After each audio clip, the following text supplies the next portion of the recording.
Rebel moon part 2। Admiral को जैसे तैसे कैसियस बचा लेता है। होश में आते ही वह कैसियस से कहता है कि घाव देने वाली वेल्ट पर है तो जहाज़ उस ओर मोड़ लो, और कैसियस ठीक वैसे ही करता है।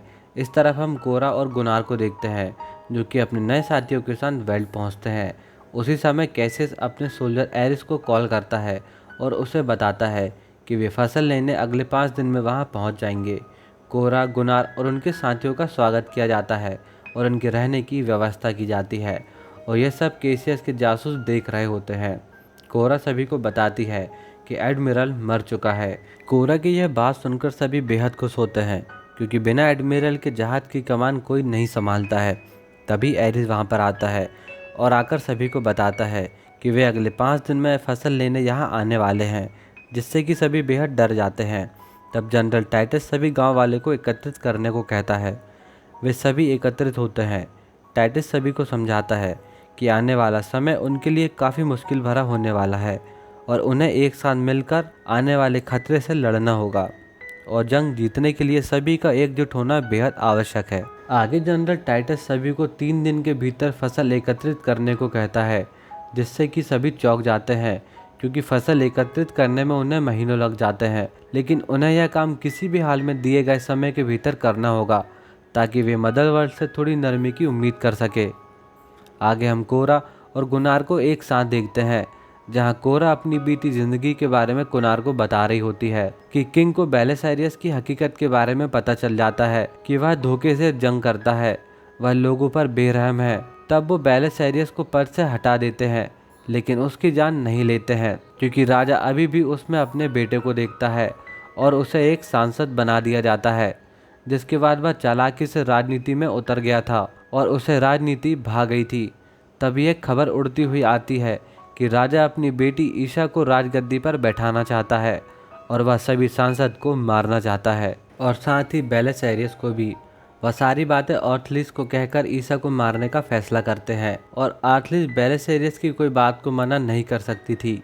आगे एक रस्म के दौरान बेलिसारियस राजा, रानी और ईशा को घेर लेता है और दोनों को मार देता है। तब इस उम्मीद में कि बेलिसारियस उसे बचा लेगा, ऑर्थलिस ईशा को मार देती है, लेकिन यहाँ पर उसके साथ धोखा होता है।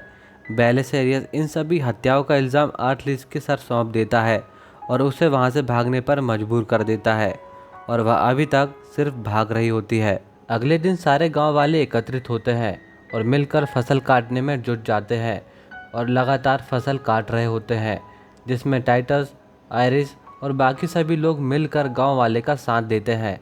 इस तरफ एडमिरल नोबल अब पूरी तरीके से ठीक हो गया था और अब वह कमान संभालने के लिए तैयार था और जल्द से जल्द वेल्ट आना चाहता था ताकि वह कोरा से बदला ले सके। अगली रात जब कैसियस एरिस से बात कर रहा होता है, तब उसे यकीन हो जाता है कि कोरा वहां पर पहुंच चुकी है और उनके बाकी सभी लोग मारे जा चुके हैं। तब नोबल ठीक ऐसे ही चलने देने को कहता है ताकि कोरा और उनके साथियों को उनकी कोई भनक ना लग सके। उस रात सब लोग एक साथ होते हैं। तब सभी अपनी अपनी ज़िंदगी के बारे में एक दूसरे को बताने को कहते हैं ताकि वे एक दूसरे को अच्छे से समझ सकें। इसलिए सभी अपनी अपनी सच्चाई एक दूसरे को बताते हैं। सबसे पहले टाइटस। मदर वर्ल्ड के द्वारा जनरल टाइटस को शराबों की संसद पर हमला करने के लिए भेजा जाता है, लेकिन वे हार मान लेते हैं। लेकिन टाइटस को ऑर्डर दिए जाते हैं कि टाइटस वहां पर हमला करे, जिसे कि टाइटस मना कर देते हैं, और बदले में टाइटस के जहाज़ को समाप्त कर दिया जाता है और टाइटस के सामने ही उनके सभी साथियों को मार दिया जाता है। और यहाँ पे टाइटस कुछ नहीं कर पाते हैं और टाइटस के इस फैसले के कारण उनके सभी लोग मारे जाते हैं। और ठीक इसी तरह मिलियस के गांव को भी उजाड़ दिया गया और उन्हें चारों ओर मजदूरी के लिए मदर वर्ल्ड के द्वारा बांट दिया गया और उनके सामने सभी को झुकना पड़ा। तब ब्लड एक्स और उनकी टोली ने आकर उन सभी को आज़ाद किया। नेमेसिस, मदर वर्ल्ड ने उसके गांव को तबाह कर दिया और उसकी बेटी भी मारी गई और उसने मदर वर्ल्ड के खिलाफ हथियार उठाया। टैरेक, एक राजा और रानी का बेटा। टैरेक के पिता को मार दिया गया। मदर वर्ल्ड के हमले से टैरेक भाग गया ताकि वह खुद को बचा सके और वह अपना वंश आगे बढ़ा सके। आगे वह कोरा से उसके बारे में पूछते हैं। तब वह कहती है कि वह किंग्स केस जैसे एक जहाज़ पर पली बड़ी और वहीं से उसने सब कुछ सीखा। जिसके बाद उनकी सारी बातें यहीं पे ख़त्म हो जाती है। अगले दिन सभी मिलकर फिर से फसल काटने में लग जाते हैं और उस रात बेलिसेरियस के जासूस सभी पर नज़र रख रहे होते हैं और पास ही एक ट्रांसमीटर लगा देते हैं। अगले दिन फसल कटने के बाद जनरल टाइटस युद्ध की तैयारी में जुट जाते हैं। वे सभी मिलकर सारे हथियारों को एकत्रित करते हैं और सभी को लड़ना सिखाते हैं, जिसमें सारा गांव भाग लेता है। आगे हम देखते हैं कि उनके पास एक पुराना जहाज़ भी होता है जिसे कि वे ठीक नहीं कर पा रहे होते हैं। तभी जिमी आकर उस जहाज़ को ठीक कर देता है, जिससे कि उन्हें काफ़ी हथियार मिल जाते हैं। तो दूसरी ओर वह जासूस इन सब की जानकारी कैसियस को देने वाला होता है, लेकिन उसी समय जिमी वहां पर आता है और उन तीनों को मार देता है और कोरा उस जहाज़ को एक जगह छिपा देती है जहां पर जेम्स पहले से ही मौजूद होता है। कोरा उसे अपने असली नाम से बुलाती है, जेम्स, और उसे अपने साथ लड़ने को कहती है, जिस पर जिमी कोई जवाब नहीं देता है, लेकिन वह सारी बातें उसे बताता है कि इन जासूसों ने यहाँ की सारी जानकारी नोबल तक पहुँचा चुकी है और अब उन्हें चौकन्ना होना चाहिए ताकि वे लड़ने की तैयारी कर सके। जिसके बाद सभी लड़ाई की तैयारी में जुट जाते हैं और वे दुश्मन से लड़ने के लिए तैयार होते हैं। कुछ समय बाद नोबल वेल्ड पहुंचता है और अपने जहाज़ों के साथ गांव पर उतरता है। वह कोरा से मिलता है और कोरा उसे एक समझौता करने को कहती है कि वह फसल यहाँ से ले जाए और किसी को भी कोई नुकसान न पहुँचाए, लेकिन नोबल इससे साफ इनकार कर देता है। दूसरी ओर नोबल के सैनिक पीछे से गांव पर आ चुके होते हैं।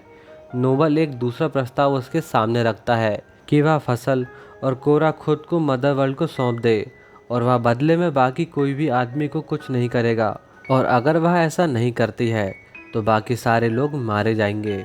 और कोरा ठीक ऐसा ही करने वाली होती है। तभी गुनार सभी को सिग्नल भेजता है। तभी सभी गांव वाले उन पर हमला कर देते हैं और कोरा और गुनार जहाज की ओर जाने लगते हैं। सभी मिलकर बहादुरी से मदरवर्ल्ड की सामना करते हैं। तब डैन नोबल के सामने पहुंचता है और नोबल उसे मार देता है और बाकी सभी नोबल के साथ ही किंग्स गेट जहाज की ओर जाने लगते हैं। तब कोरा गुनार के साथ उस जहाज को नोबल के पीछे पीछे लेकर जाती है और उन्हें अंदर एंट्री मिल जाती है। इस तरफ सभी लोग अभी भी लड़ रहे होते हैं और कुछ समय बाद नेमेसिस भी मारी जाती है। नोबल जहाज में पहुंचता है और तुरंत दूसरे हमले का आदेश देता है। अब गांव वाले की संख्या धीरे धीरे कम होते जा रही होती है, साथ ही उनके हथियार भी अब कम होते जा रहे होते हैं। तभी जनरल की दूसरी टोली गांव पर हमला करती है और चारों ओर तबाही मचा दी जाती है। इस तरफ कोरा और गुनार घायल होने का नाटक करते हैं और अंदर पहुंच जाते हैं। कोरा कुछ सिपाहियों को मारकर उसके केंद्र की ओर आगे बढ़ती है ताकि वह पूरा जहाज को तबाह कर सके, और गुनार वापस निकलने की तैयारी करता है। केंद्र पर पहुंचकर कोरा वहां पर बम लगा देती है और उस समय उसे कुछ सिपाही देख लेते हैं, जिसके बाद वह एक के बाद एक सभी को मारना शुरू कर देती है और इसकी जानकारी नोबल को मिलती है और वह पूरे गांव को उड़ाने का आदेश दे देता है और वे तोप को तैयार करने लगते हैं। इस तरह गांव वाले लगभग खत्म होने पर होते हैं। उसी समय जिमी वहां पर आता है और वह युद्ध में हिस्सा लेता है और वह एक के बाद एक सभी जहाज़ों को ख़त्म कर देता है। इस तरफ नोबल गांव पर हमला करने का आदेश दे चुका था और वे उस पर हमला करने वाले होते हैं, लेकिन कोरा सभी हमले को नाकाम कर देती है और किंग्स केज के सभी सिस्टम को फेल कर देती है। नोबल समझ जाता है कि यह सब कोरा ने किया है और कोरा उसे मारने उसके सामने पहुंचती है। उसी समय वह जहाज़ का केंद्र तबाह हो जाता है। कोरा को बचाते हुए गुनार घायल हो जाता है। तब कोरा नोबल को ख़त्म कर देती है। आगे कोरा और गुनार जैसे तैसे जहाज़ से बाहर निकल पाते हैं और वह जहाज़ पूरी तरीके से ख़त्म हो जाता है। उसी समय ब्लडएक्स की बहन वहां पर पहुंचती है और बचे हुए मदरवर्ल्ड के सोल्जर को ख़त्म कर देती है। वे ये जंग जीत चुके थे, लेकिन अंत में गुनार मारा जाता है। उस रात भी सभी मिलकर जंग में शहीद हुए लोगों का सम्मान करते हैं। आगे कोरा सभी को सच बताती है कि वह बेलिसेरियस की गोद ली हुई संतान है और उसी ने ईसा को ख़त्म किया है। तब बाकी सभी लोग उसका साथ देते हैं और उसके आगे के मिशन में उसके साथ जाने को तैयार होते हैं। और इस तरफ हम देखते हैं कि बेलिसेरियस खुद को मदरवर्ल्ड का किंग घोषित कर चुका है।